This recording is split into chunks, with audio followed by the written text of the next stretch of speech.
Welcome to Pagan Coffee Talk. Here are your hosts, Oswin and Lord Knight. So let's talk about thought forms. Okay. What about thought forms? What are they? Thought forms are literally thoughts. They're ideas that we give form to. Okay. I mean, literally, that's what you're doing is you're trying to come up with a primal thought like protect, uh, guard, be on edge. I don't know how else to put that. Okay. Are these kind of like servitors? Or is that something different? Those are actually beings that, for a lack of a better word, are like maybe proto-souls that we can bring over here to do your bidding, but normally this is more like an exchange of I give you something, you do something for me. Okay. It's more like a business venture. All right. So thought forms are created. Right. Thought forms, think of thought forms as an extension of yourself. Okay. So say like I wanted to do a home guardian, that would be a thought form, Right. Because not a again, servitor. not a servitor. Think about it this way. Thought forms are more like robots. They're programmed energy to do one specific thing. Now, don't get me wrong, over time and for as much belief and energy you put in there, they can develop a little bit more like a personality. Okay, but again, that's still pretty much an extension of the Yourself. creator. Right. So it's sometimes they tend to have like parts of your personality, but might be a little bit more dialed up. Okay. Sort of like if you're a practical joker, they might be a practical joker, but turned up to the umpteenth degree. All right. You with me on that? Right. So it'd be kind of like a home the home guardian that we had, well, we still have, but was in the possession of one of our coven members, Yeah. and our home guardian decided to play some jokes on him and actually scared the piss out of him instead. Right. Yeah, okay. Right. You know, glaring red eyes in the window and The fact that I would love practical jokes that like that myself has nothing to do with this whatsoever. No, absolutely not. But again, they're sort of programmed with the whole entire thing of one mission, one goal. Okay. All right, and sort of what in your world you're concentrating. Now, again, what we'll sit there and tell you to do is to pick a statue. It doesn't matter what in the world the statue is. It's just something you need to perceive as protection. Right. So again, something you can relate to. right. It's like some people will go out and get a statue of a dog or or something else vicious. Right. And again, the whole entire time you're putting in there, you're just thinking, okay, you are here to patrol your domain. And keeping in mind your domain when you're creating this. You with me? Yeah, so it's whatever. So I mean, like, we've got a pretty good stretch of backyard here. Right. We would have to include that if we wanted that area patrolled. Right. Or we could just specifically state that the domain is the house and the immediate area right around the house. Right. Is what you got to concentrate on. The other thing you got to concentrate on is what do you want it to do? If you want protection or something like that, you sort of got to see them in your mind doing that activity.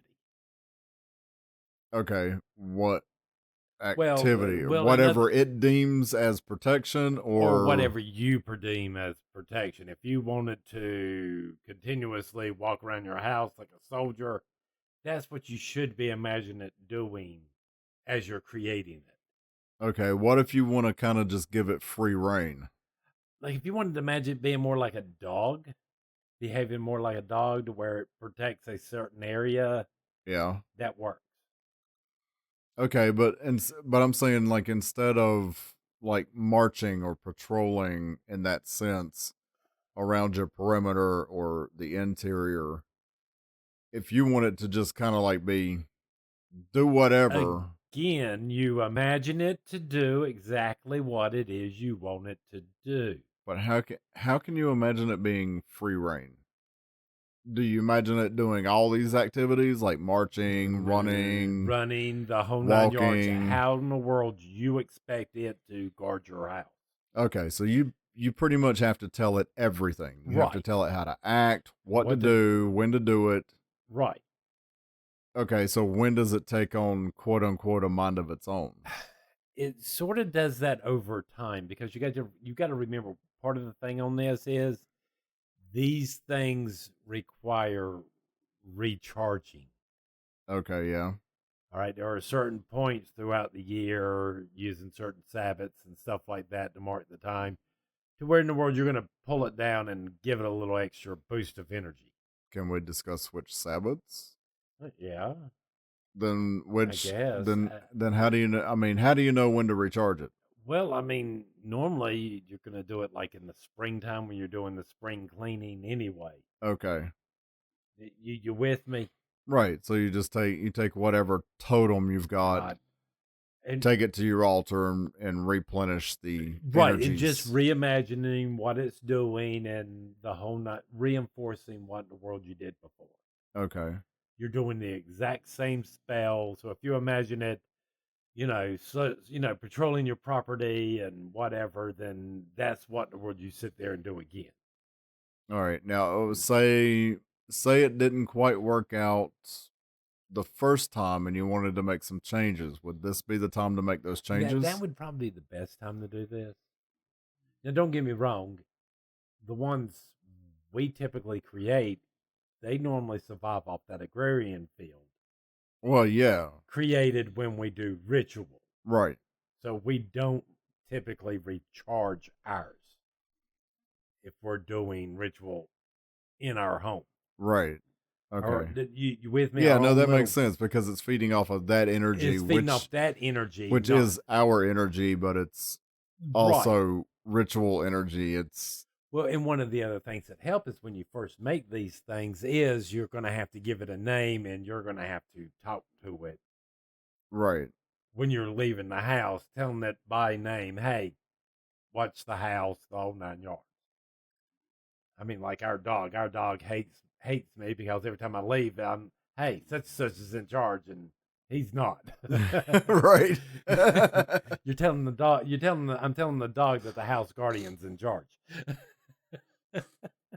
Right, which I'm sure he doesn't like, but he'll get over it. But I mean, but over time, they typically do start to become more independent over time, and that's the main thing. Time for these to start acting. I mean, again, no matter what in the world they do, they're still going to follow their base programming. Right. All right. So they're sort of like bots in electronics. When we're talking about bots out on the net, they're programmed to do exactly what we tell them to do. All right. But they are extensions of ourselves somewhat. Right. Most house guardians, I'd sit there and tell you, hey, this is a fun little ritual for the whole family to do and get everybody involved into this. Right. So that guardian's got everybody's energy, Everybody's energy. everybody's personality. Right. It's got a And little bit of everything. yes, this is kind of amalgamation of your whole entire family. All right. So now, are house guardians just like a willy nilly thing, or is there an indication that you need a house guardian, or that you need a thought form, or what? I'm going to put it to you this way: if you are doing ritual at home, Hmm. you need a house guardian. Okay. Again, we've already talked about this. If you're doing if you're doing your full moons and you're doing your Sabbath, you are collecting up that agrarian field. This agrarian field, again, all witches protect their agrarian field like Right. I don't know how to explain that. It's something we all want to protect and to keep private Right. because it is our energy. It is a very pure form of us. So it's not like you just want anything there. And I'm going to tell you that because, again, if you're not putting up barriers and stuff in your house and stuff like this, which we've talked about before, Right. even with those, a house guardian helps. You mean even without the barriers? Even with the barriers and out the barriers, house guardians help. Okay. Because yeah, I mean we talked about that briefly before that without the barriers, your shit's gonna leak out into your neighbor's property and freak them out and God knows how long And far out right, it's gonna go and then you're not sure what beings you're allowing to suck off that energy. exactly. So again, you need a house guardian there. Again, you can still imagine this house guardian being more like a bouncer, Okay. acting in the same way and stuff like that. This is what in the word you're looking for. And yes, we do name them. They have names. We treat them just like we do cats or dogs or pets. Except for when we leave, we literally call out their names and say, watch the house, the whole 9 yards, and walk Right. out. This does not replace locking your doors, have an alarm system. Right. Means to defend yourself in case you have to. No, one instance, I mean we've had our house guardian for quite a few years.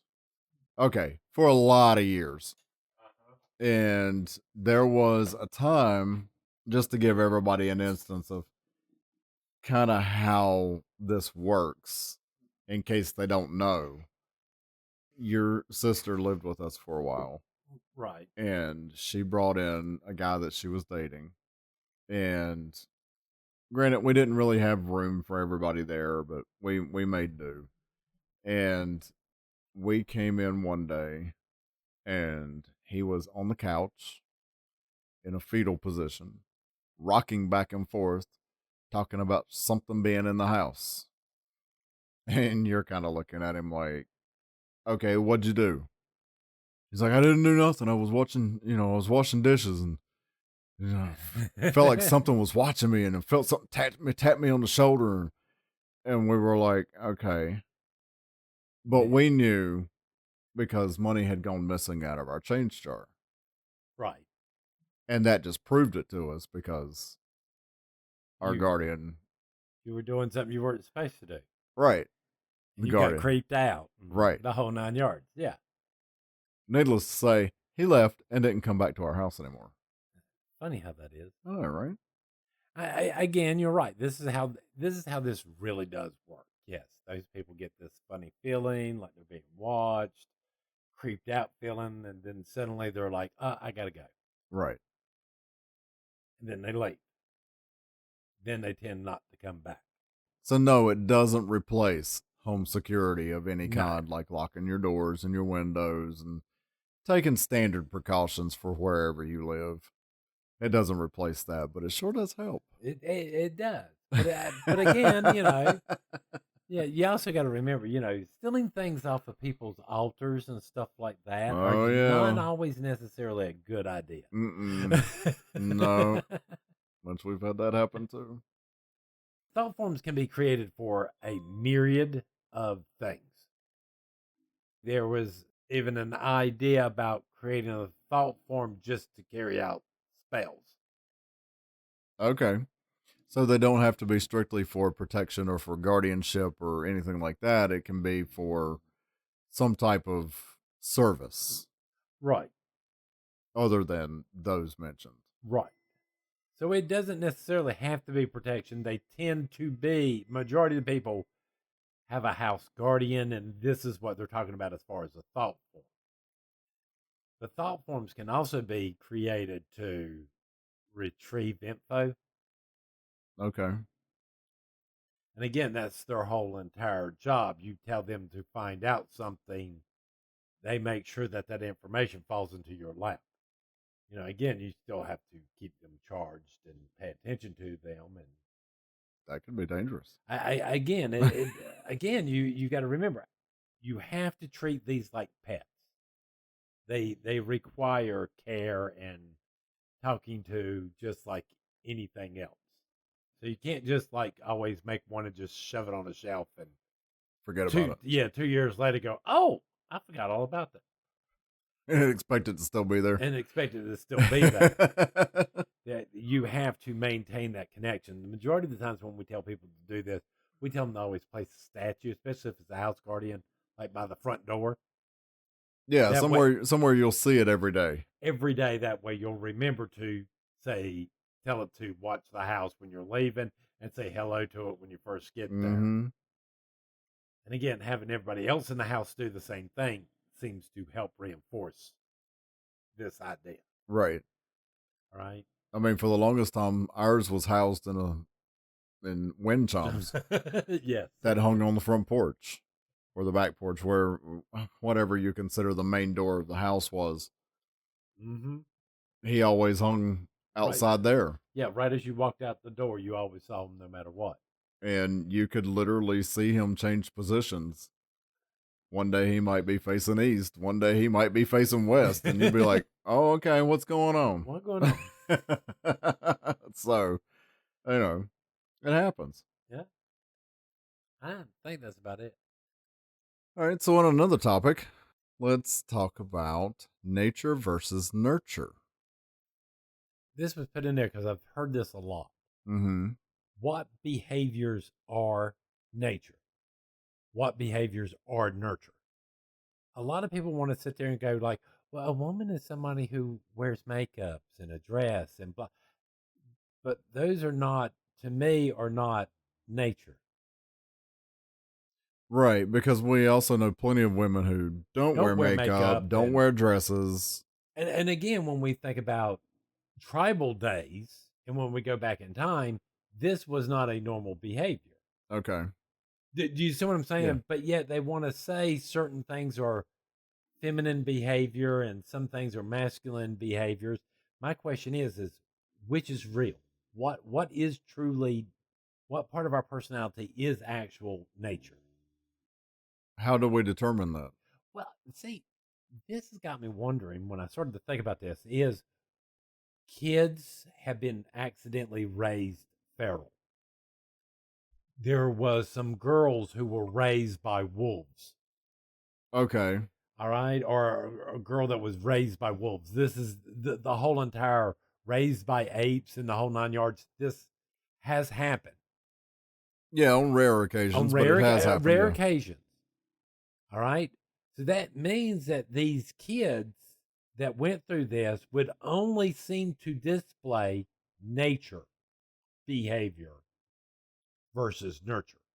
Okay, but is it nature because it's natural for the wolves or the apes or whatever, Well, or is or it nature because it's natural for them in that environment? well, see now there's the But interesting. is that nurture Well, or is it because nurture they're because they learning learned from certain dog behaviors? right?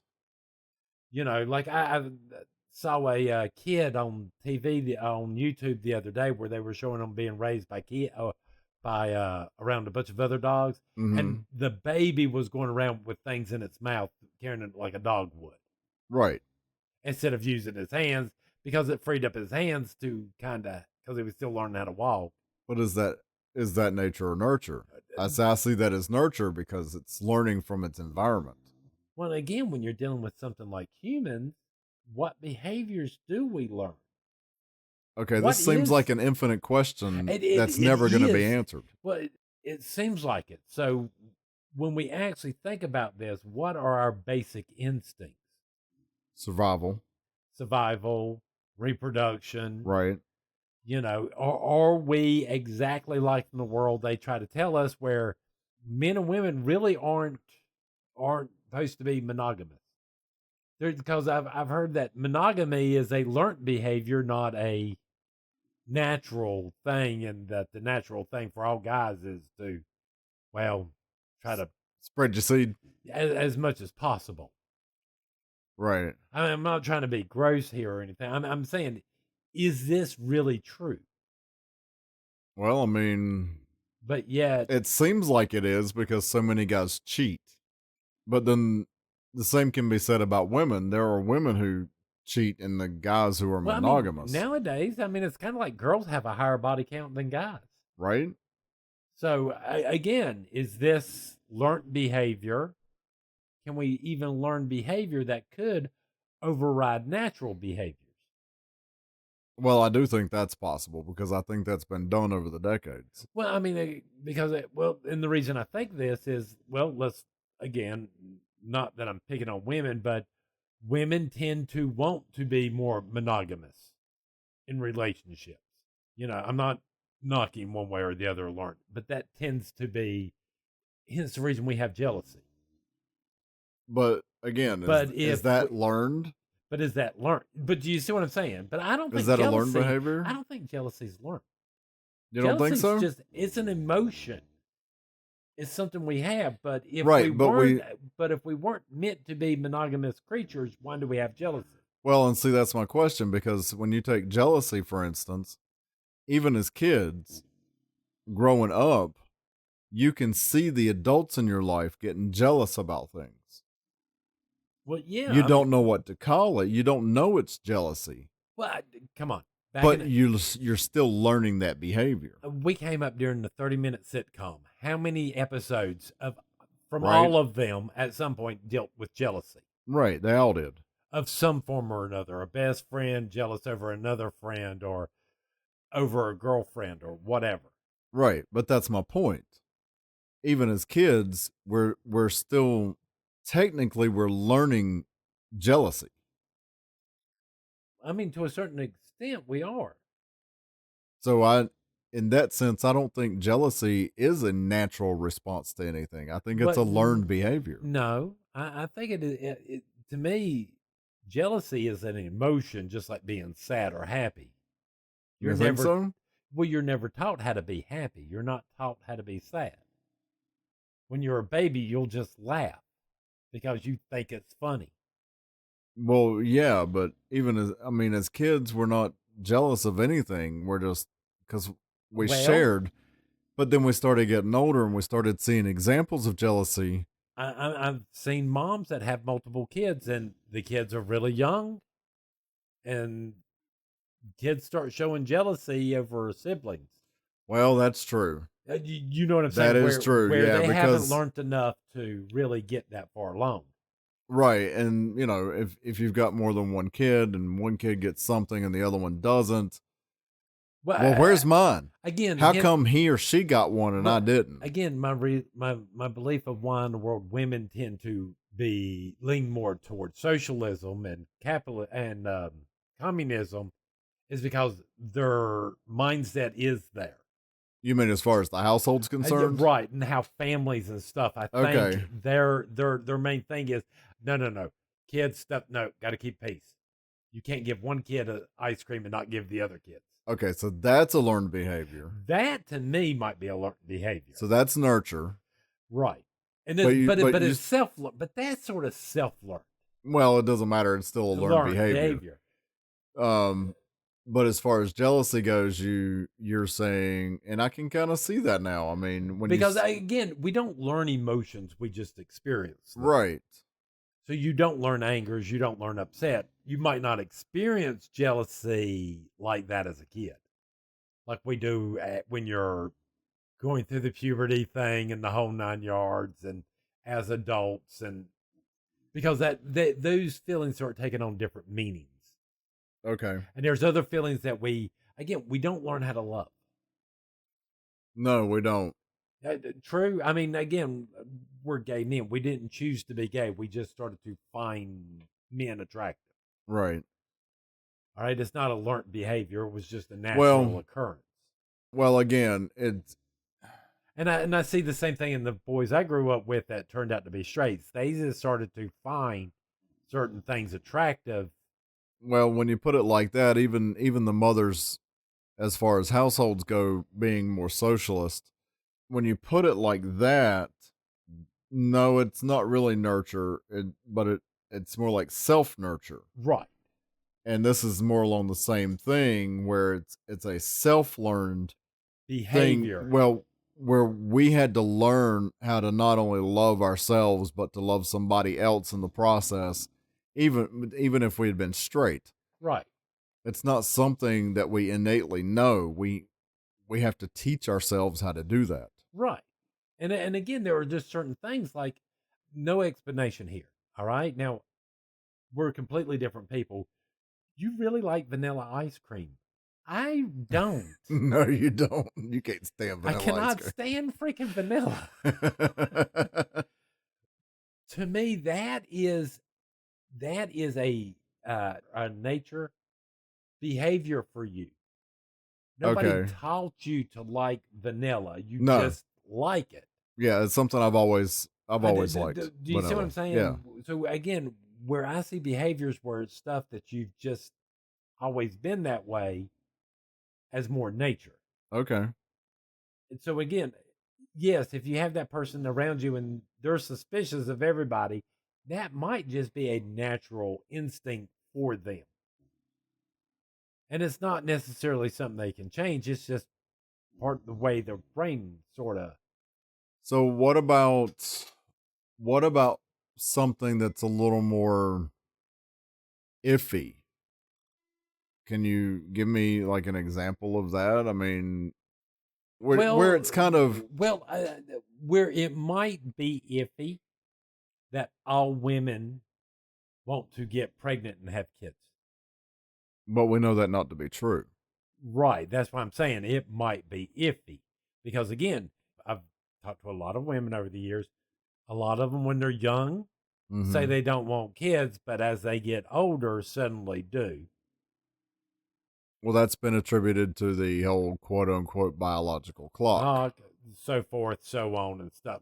But yet, as kids, they were, as young adults, they were like, no, don't want kids. No, no, no. But then over time, they changed their mind. Right. But I've So also seen it the opposite. I've also seen it the opposite way around, where a woman had a kid really early and Or just wanted kids. right and wanted kids, but once they had them and reality set in on what in the world this was really like. Well, yeah, but I've also known some women who, as children, as young adults, they wanted kids, Oh, and then as but they then got the older they got, they decided, no, I don't want to no, have kids. but again, that's like us assuming that every guy wants to go out to be a soldier or a firefighter. Right. You know, Well, I no, mean, as a kid, yeah, I wanted to be everything in the book. I wanted to be a police officer. I wanted to be a cowboy. I wanted to be a fireman. I wanted to be an astronaut. And the older but I got, I was like, no, I don't want none of that shit. but again, these are jobs. Right. These are not people. These are jobs. Jobs can be done by almost anyone as long as you're qualified to do them. Right. You with me? But I'll be honest, not at any time growing up did I ever think I want to be a father. What? No, You know. So I mean, is it nature? is it? But do you see what I'm asking? This is why. I mean, we're never going to answer this question. I don't think so. All No. right. Again, I mean, I'm not fooling myself or you or anybody else. Just Nobody. food for thought, It's right? food for thought because again, what we're asking ourselves is what is actually nature, and even then, does that nature change from person to person? Just like me liking chocolate, you liking vanilla. Think about it this way: we experience this world through our five senses. Right. All right, and before anybody says anything, yes, I know there's more than five Animaniacs. senses.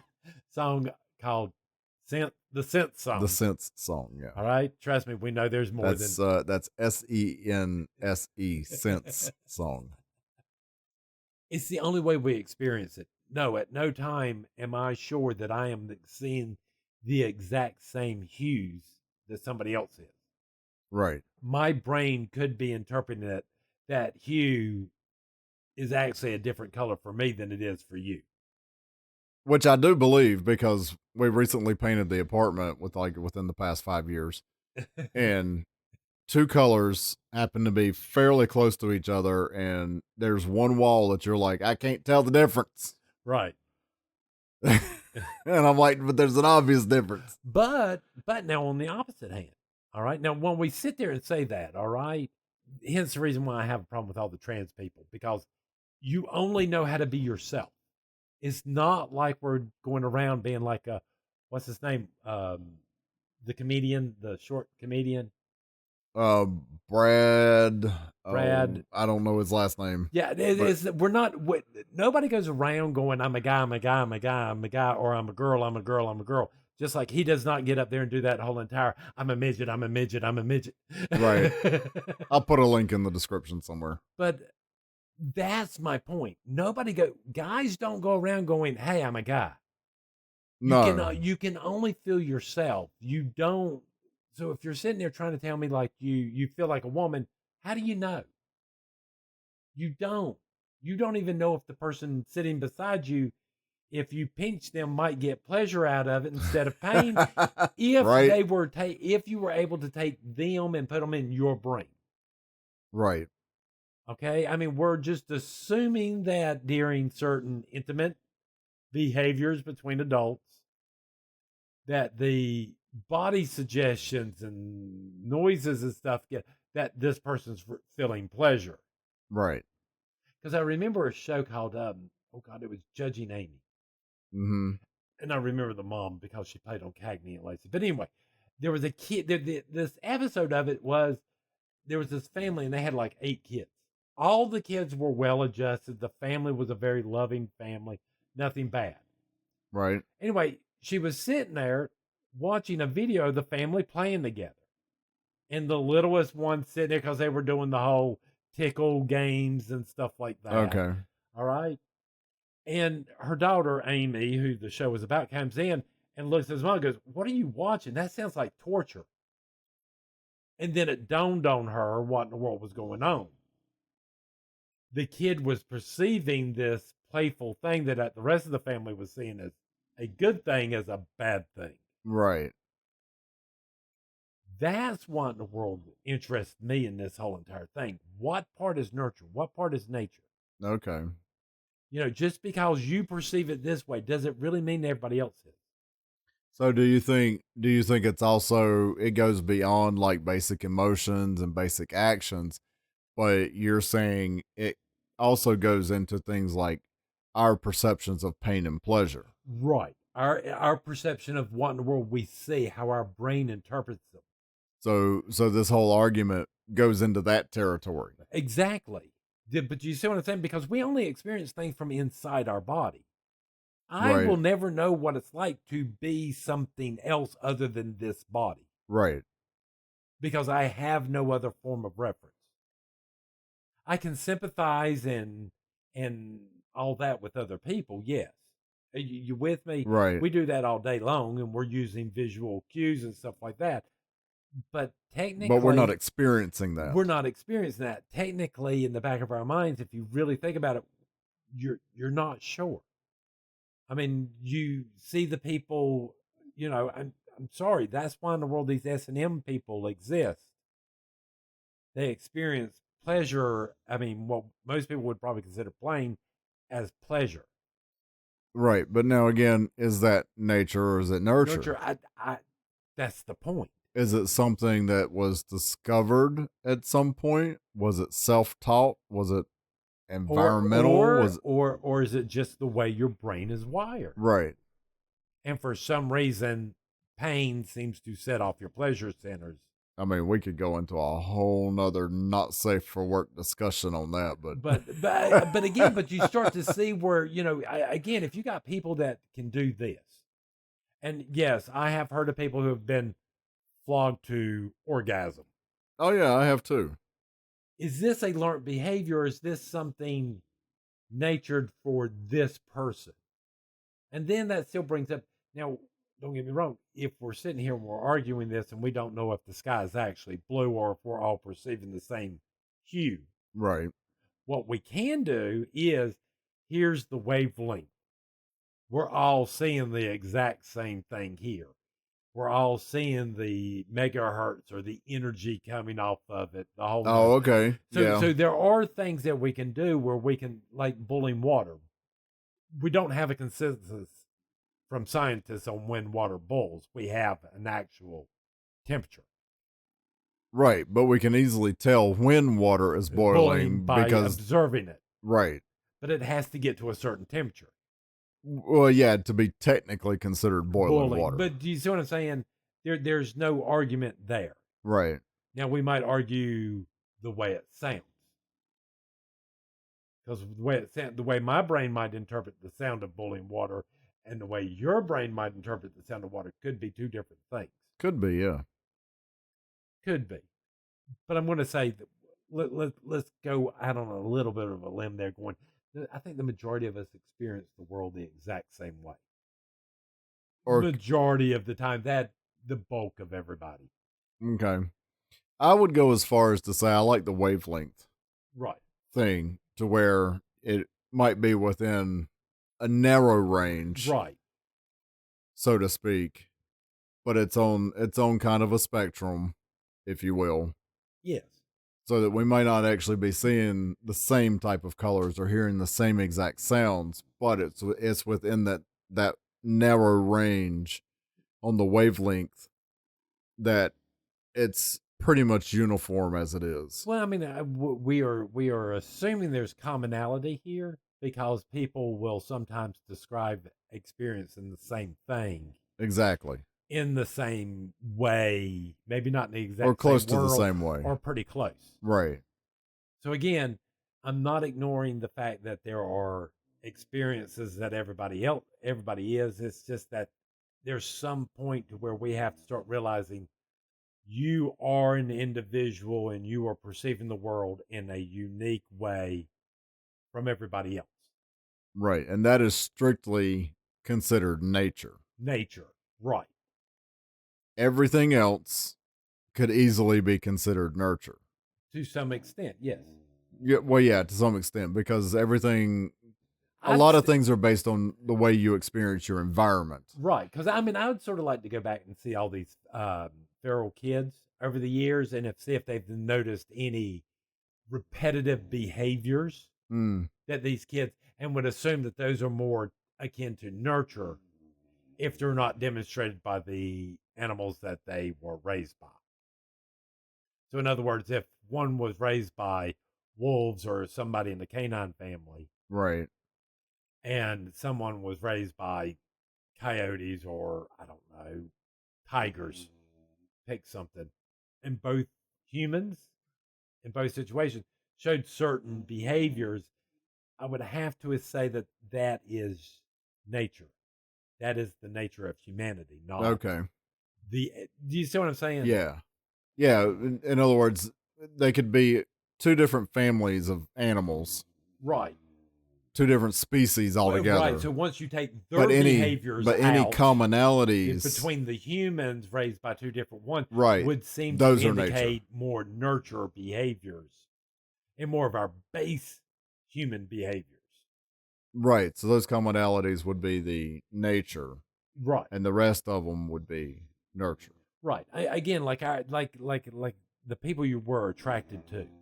I think those are nature. We're just wired to be attracted to those attributes that those people have. Gotcha. So again, if you like somebody who's overweight, my assumption is that that is part of your. That's not something learned. Right. No. All right. If you like tall women, then that's just part of your nature. Right. If you like short guys, then that's just part of your nature. You'll never be able to change that behavior. Right. When we're looking at like people we're attracted to and stuff like that, that's nature. The way we behave or the way we think we should behave, I think are more learned behaviors. All right. I think that's about it. Thanks for listening. Join us next week for another episode. Pagan Coffee Talk is brought to you by Life Temple and Seminary.